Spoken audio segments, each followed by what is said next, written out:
So I'd like to welcome everybody and especially welcome Congressman Greg Murphy on a visit to the Jacksonville Police Department. You know, today with all the things that are going on with police agencies across the country, it's so important that our elected officials support the police and support positive police reform.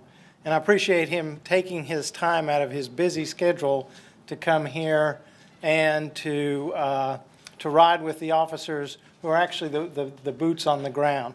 But before we introduce Congressman Murphy, I'd like to ask the mayor to come up and say a few words. Mayor? Thank you, Chief. I'll drop this mask down a little bit. I don't talk plain enough without it, so take it off. I want to thank everybody who's here today, and especially want to thank you, Congressman Murphy, for taking time out of your schedule to come here. It's a great honor for our city, our police department, to have you come here in recognition of what our police department has been able to accomplish. We're very proud. I'm very proud. You know, having been a police officer, I retired from this department a long time ago, 16 years ago, and I'm very pleased as the mayor of this city, as a citizen of this city, to see what's been done under the very capable leadership of Mike Unero to get us to where we are now. But not just him, but every member of this agency. We have a lot of our senior leadership in the back there, and we have several of our, actually have some of our firefighters here today. But it's been a very, and I think the chief will agree with me, a team effort to be able to get to where we're at. One significant thing I would point out is that, you know, the council years ago decided that we were going to be a proactive agency versus a reactive agency. And we decided, we have funded our department to be able to do community policing in the spirit of community policing. Chief Unero and his staff have been very innovative in the ways they have been able to connect with the community. Even at our level, at the city administration, 2017, we started the My City program or initiative, and we actually took on, this was following all the stuff that was going on in Ferguson, Missouri, and other places, North Charleston, South Carolina. And we wanted to reach out to the community, and we started our faith-based group, and we meet quarterly, have since 2017, to maintain the line of communications with the community, with the roots of the community.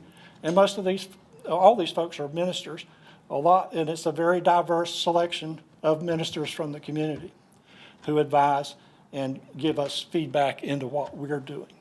Now, as you probably know, Jacksonville has been an accredited police agency since 1991, which is a great honor in and of itself. But you'll see over here on the table, we have a couple of other honors that we've recently received, in which we're very, very proud of.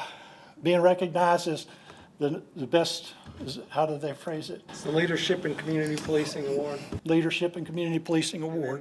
And the other one is the Agency of the Year by the North Carolina Police Execs.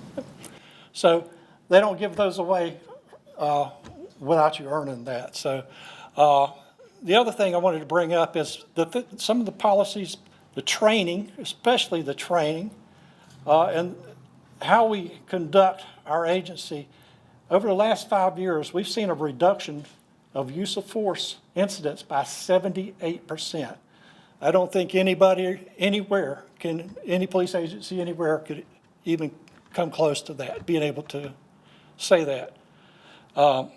But again, it's an agency-wide effort due to the leadership of this agency. And now I'm going to stand aside.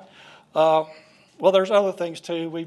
You're very aware of the opioid problem that we have in our country here. We've taken steps as far as, addressing that program here in the community. But now I'm going to give it to you. I'm going to step aside, and I know you have some words to say. Thank you, Mr. Mayor, and thank you for our police chief. I will tell you, it's my great honor to come here this afternoon. I want to congratulate you and the whole department. on the agency award and the fine work that you have done. We set about several years ago, I will tell you, just during my small stint in the North Carolina legislature to work on the opioid epidemic. We had a three-legged stool, and one was patient care, two was medical provider care, and the third was law enforcement. And if we didn't keep every single one of those legs open, or up rather, the stool will have fallen over. And it's with departments like yours, through initiatives like you have done, and with community support that you've enlisted, that we were able actually to make a crack in the opioid epidemic, and actually for the first time in more than a decade actually see a decrease in the number of overdoses. So I want to congratulate you on the reception of the award. It means a lot. It means how much you have put forth to bring community and your officers together to help the community. So my deepest congratulations.